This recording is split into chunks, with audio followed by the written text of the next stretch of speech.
Narrator, tone, terrified. I was surrounded by a group of men in black at school, and they chased me for 18 blocks. Narrator, tone, panting. I couldn't run anymore and stopped, leaning against a wall with my legs feeling like jelly, warily eyeing the men who looked even more exhausted than I was. Leader, tone, panting. Don't misunderstand. We just have something to tell you. Sarah, tone, serious, what is it? Are you planning to take me to a dark place or something? Leader, tone, relieved. Misunderstanding. You are our boss's long-lost daughter. We just want to take you home. Narrator, tone, surprised. This plot twist didn't seem right. Me, a tomboy, suddenly becoming a wealthy heiress? Ridiculous. It must be a conspiracy. Sarah, tone, angry, don't give me that nonsense. If I were really your boss's daughter, would you have chased me for so long? The leader, having caught his breath, stood about 4 or 5 meters away from me and helplessly scratched his head. Leader, tone, hopeful that's because you ran as soon as you saw us. Let's make a deal now. Don't run, and we can talk properly. I didn't say anything, and the leader seized the opportunity to continue. Leader, tone, serious. Do you know who the richest man in Heischer is? Sarah, tone, serious, of course, John Anderson. There's even a statue of him on our school field. Leader, tone, serious. Exactly. You are his long-lost daughter. Narrator, tone, skeptical. This kidnapping story was getting more and more absurd. I didn't listen to him any further and turned to call the police. Narrator, tone, shocked. When I saw the living, breathing John Anderson at the police station, I was completely stunned. He was much more handsome than the statue. John Anderson, tone, apologetic officer, I'm sorry for the trouble. It's my fault for not handling things well. I didn't expect a family reunion to end up at the police station. Police officer, tone, friendly. You did the right thing, but he is indeed your biological father. You should handle your family matters at home. With that, he handed me the documents John Anderson had brought. I felt like I had been struck by lightning, completely dumbfounded. It was like a golden opportunity had fallen from the sky. John Anderson, my biological father, explained everything to me on the way. It turned out that he and my mom had gone to our small village for a trip, and my mom unexpectedly went into labor, catching them off guard. My mom was giving birth to her second child, and it took less than an hour from the onset of labor to my birth. At that time, the medical conditions in the small county were not very strict. By a twist of fate, the babies got switched with the one in the next bed. I spent the entire journey digesting this news. Before getting out of the car, I pinched my thigh hard. It hurt like hell. Looking at the grand villa in front of me, I stopped in my tracks. Sarah, tone, shy, Mr. Anderson, I didn't know what to call him at that moment. After all, calling him Dad on the first meeting felt a bit too much. John Anderson, tone, friendly. Take your time, girl. Don't be afraid, everyone inside is your family. This man was surprisingly sentimental. The door opened, and flower petals scattered from above. Family, tone, cheerful, welcome home. I was stunned by the sight. Before I could react, a graceful and gentle woman ran towards me with outstretched hands. Mother tone, cheerful, my daughter, welcome home. A warm and fragrant embrace enveloped me, and the feeling was so wonderful. Could this be the embrace of love? Then a boy ran over and joined the hug.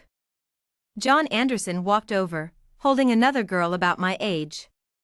Everyone hugged together, and I had never experienced such an intense expression of emotion, leaving me bewildered. John Anderson, tone, serious. All right, don't scare the girl, let her go. I glanced at the mom without being noticed. Her eyes were slightly moist, but her smile remained. She must have been trying hard not to cry. They led me to the living room. John Anderson, Tone, excited we have another little princess in our family. I looked down at my punk outfit, which had nothing to do with being a princess. I forced a smile and looked at the girl my age. She was my parents' biological daughter. She resembled my dad more in her features, and her mouth was like my mom's, sitting there softly and sweetly, a true little princess. She noticed me looking at her and met my gaze with bright eyes. Emily, Tone, excited dad. I've decided I want to be the big sister. John Anderson, Tone, surprised Emily, you didn't say that last night. Emily, Tone, cheerful hee, I just changed my mind. What do you think? She looked at me with sincerity.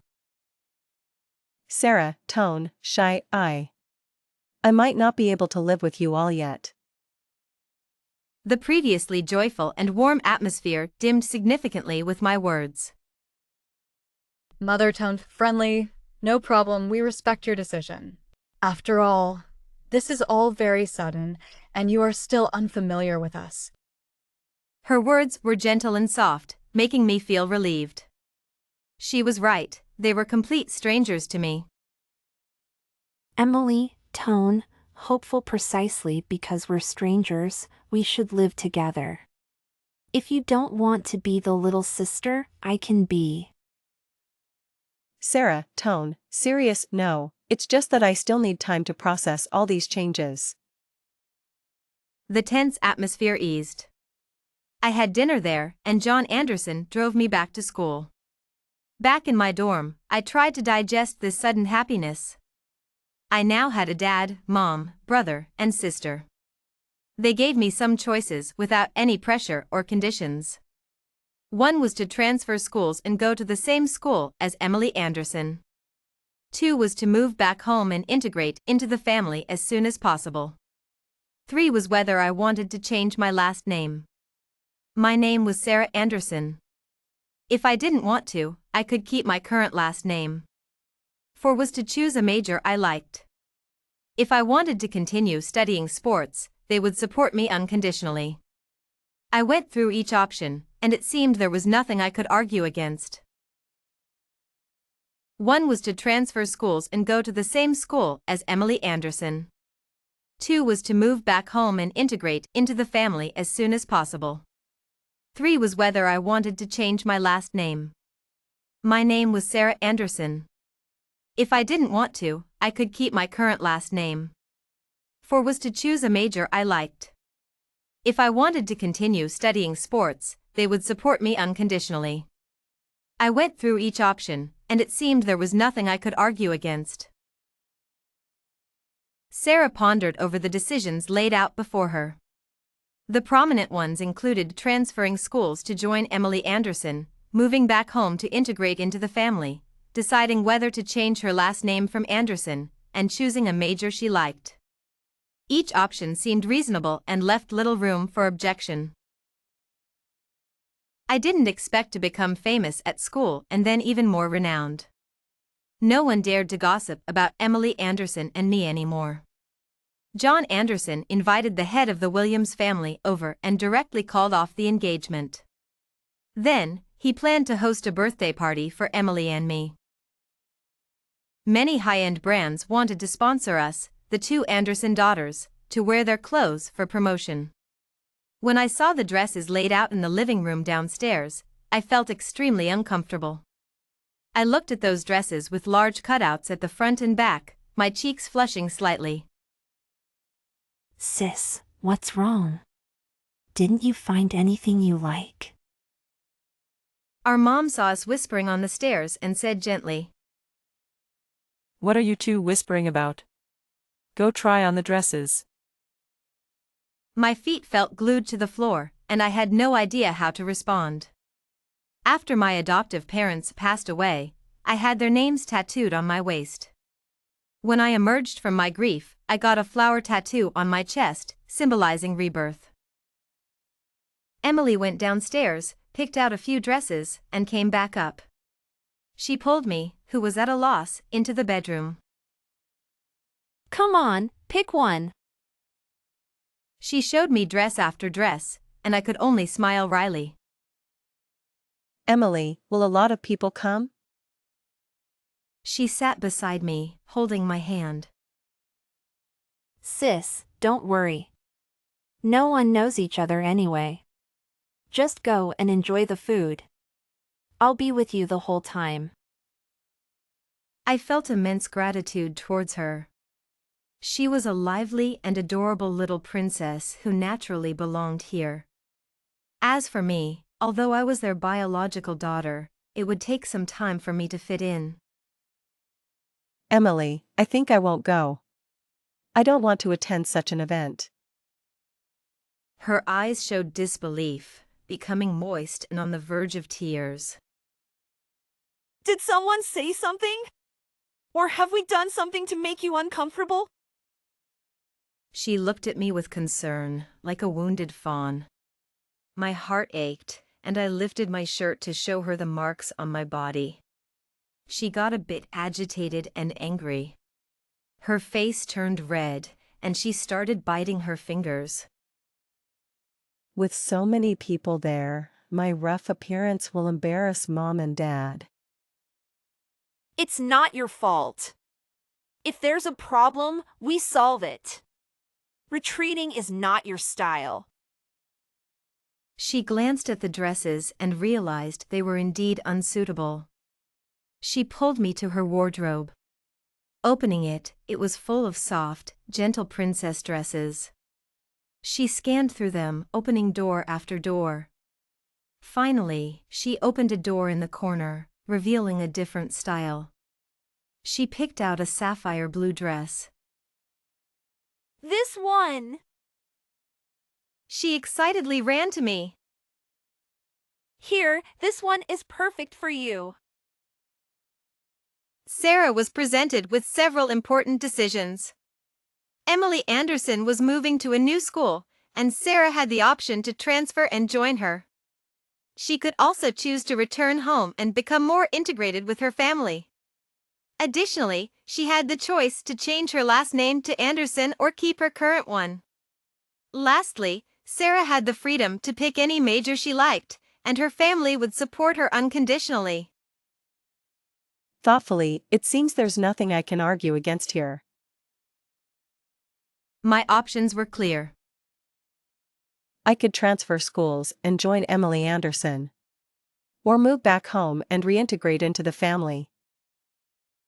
She paused, considering the next option. Should I change my last name? My name is Sarah Anderson. If I don't want to, I can keep my current last name. And finally, choose a major I like. If I want to continue studying sports, they'll support me unconditionally. She sighed as she weighed each option. There's really nothing to argue against. I had 4 decisions to make. First, transfer schools and attend the same school as Emily Anderson. Second, move back home and integrate with the family. Third, decide whether to change my last name. Fourth, choose a major I liked, with unconditional support if I continued studying sports. I considered each option, finding nothing to argue against. Sarah sat down with her options laid out in front of her, pondering each one carefully. Hey, Sarah, have you decided which option you're going to choose? Well, transferring schools to be with you sounds great, Emily. Moving back home and integrating into the family is also on my mind. What about changing your last name? Do you want to keep Anderson? I'm still thinking about it. If I continue studying sports, they promise to support me unconditionally. It's a lot to consider. Whatever you choose, I'm sure it'll be the right decision for you. Sarah smiled, feeling a bit more at ease with Emily's support. I had 4 options ahead of me. Thoughtfully, one was to transfer schools and go to the same school as Emily Anderson. She considered each option carefully. Serious, 2 was to move back home and integrate into the family as soon as possible. She continued, contemplation etched on her face. Thoughtful, 3 was whether I wanted to change my last name. My name was Sarah Anderson. If I didn't want to, I could keep my current last name. She then moved on to the last option. Excited, 4 was to choose a major I liked. If I wanted to continue studying sports, they would support me unconditionally. Sarah mulled over each choice, finding little to argue against. Michael Williams walked ahead while Emily Anderson and I followed behind. Suddenly, someone appeared and covered Emily's mouth and nose with a cloth. Emily! I didn't react immediately, and by the time I did, Emily was almost dragged into a van. Michael heard my shout and rushed over to help.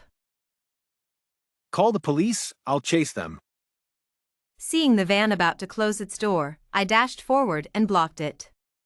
The person inside tried to shut the door forcefully, but I grabbed his wrist. He didn't expect a girl to have such strength.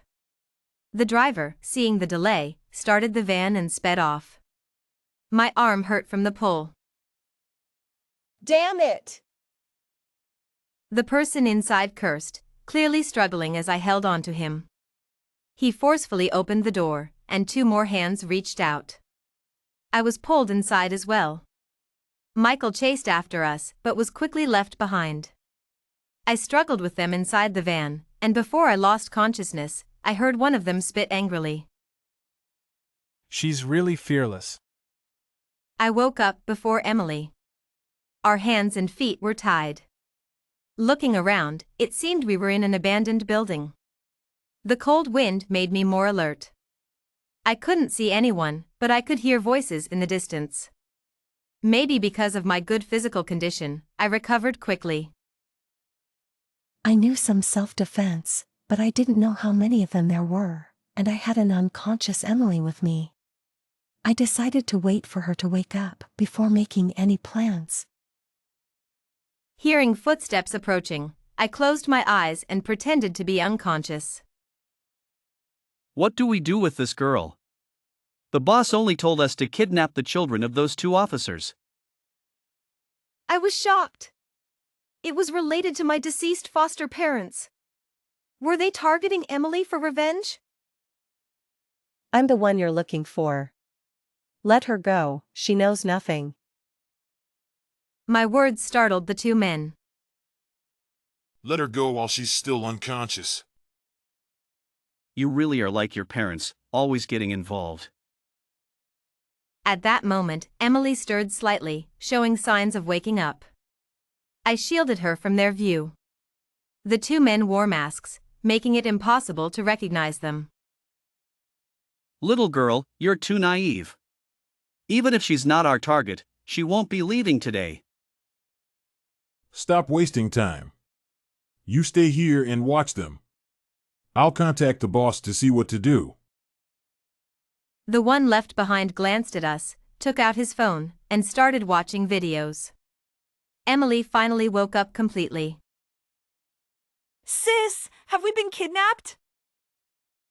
They're after me. Don't say anything, okay? Are these my parents' enemies? Are they here for me? They're my parents' enemies. You need to pretend, understand? I was anxious, fearing she might reveal the truth. Sis, how can I let you take the risk for me?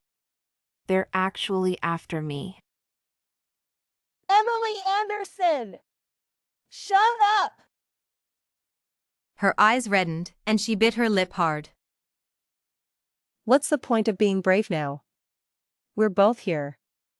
Does it matter whose daughter we are? Tears streamed down her face. She looked so much like my foster mother, Grace Anderson, seemingly fragile but incredibly stubborn inside.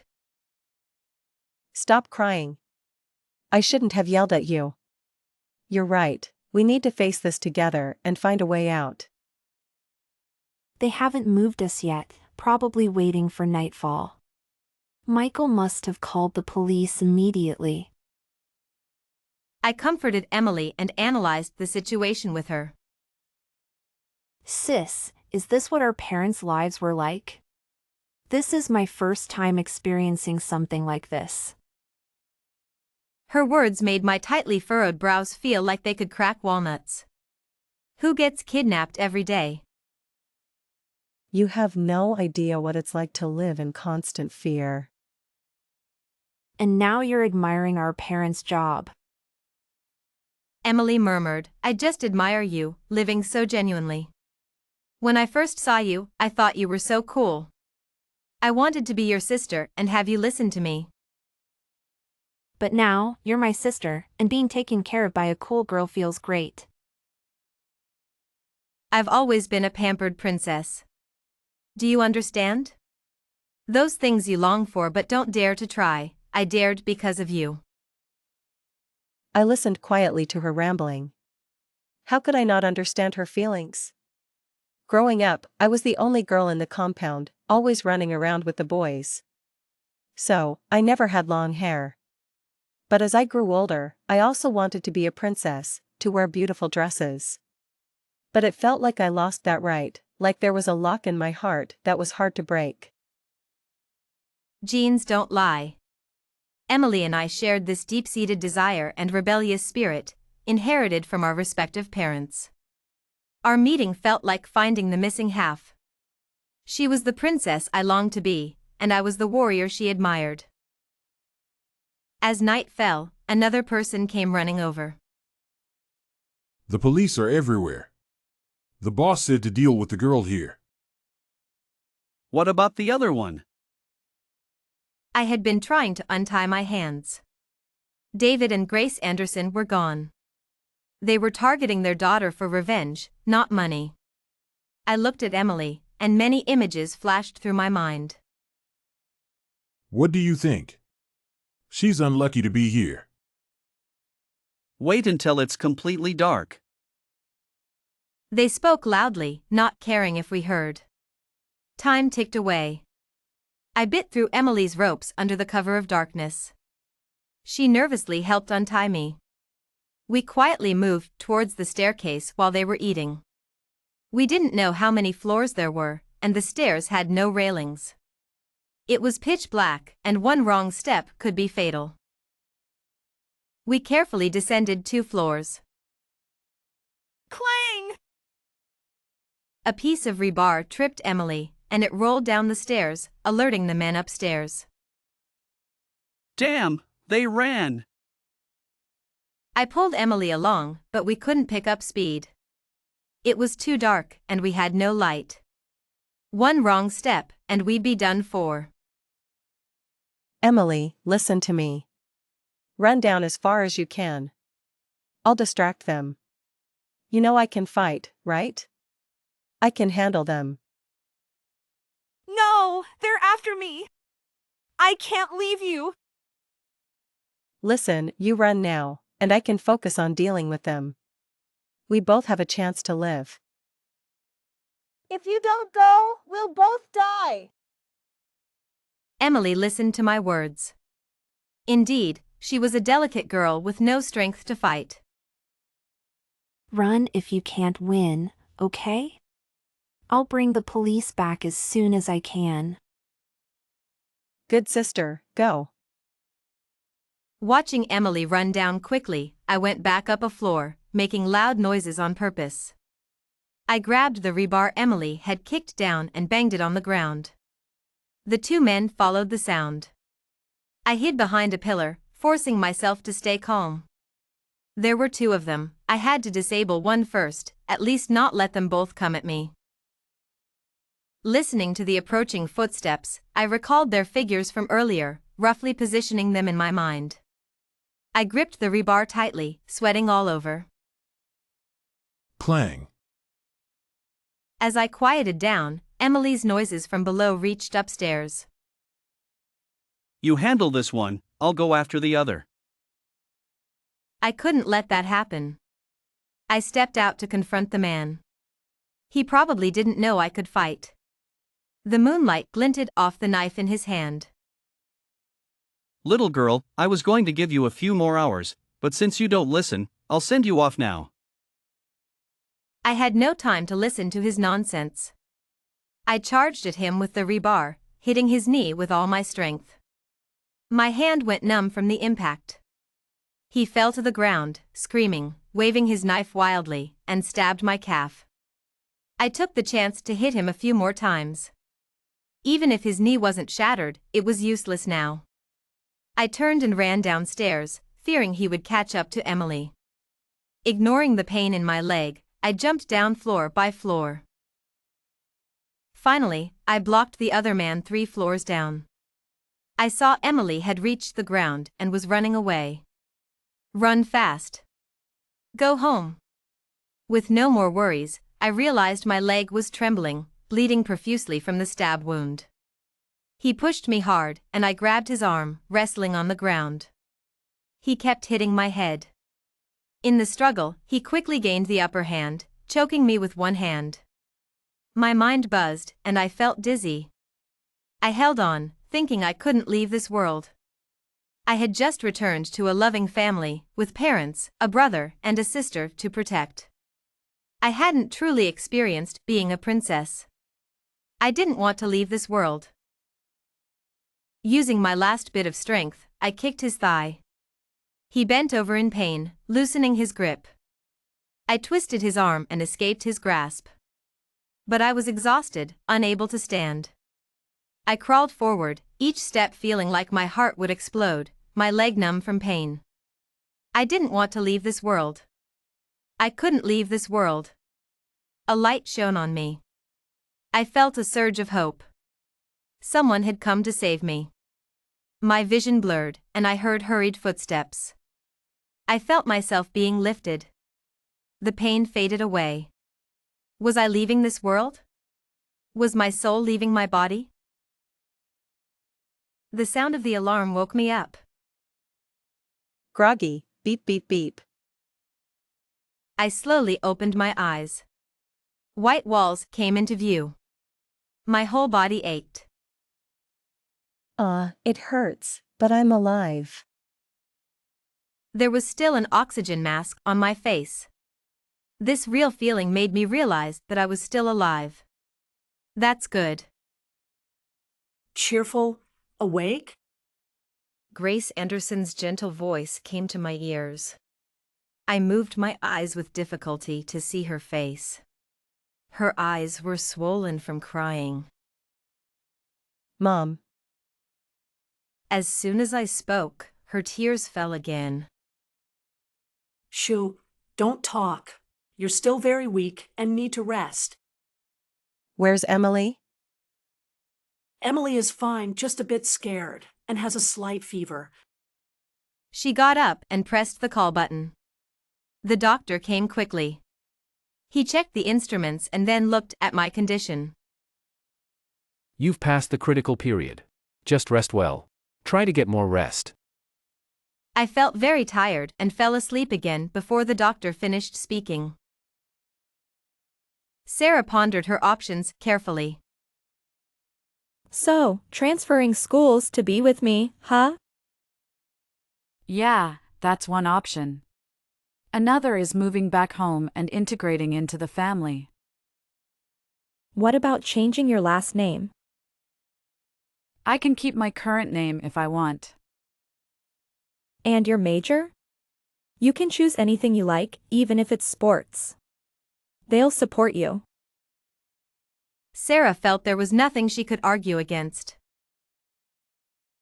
For years later, at the graduation ceremony, Emily Anderson, who rarely came back, handed Sarah a large bouquet of flowers. Congratulations on graduating, sis. Emily, you're in your military uniform. How did you get leave to come back? I saved up my leave for today. Emily linked her arm with Sarah's. Come on, let's take some pictures. Every corner of this university is worth remembering. As they walked, Sarah spotted a familiar figure leaning against a car, holding a bouquet of flowers. Oh, what's going on here? Sarah hurried to cover Emily's mouth. Daniel Williams walked over like a prince. Finally, you graduated. Brother-in-law, I took great pains to get leave today. No matter what, she's mine today. For calling me brother-in-law, I'll agree. I've waited for her for 4 years. One more day won't matter. He handed Sarah the flowers and, while she was taking them, pulled her into his arms and gently kissed her ear. See you tomorrow, princess. The end.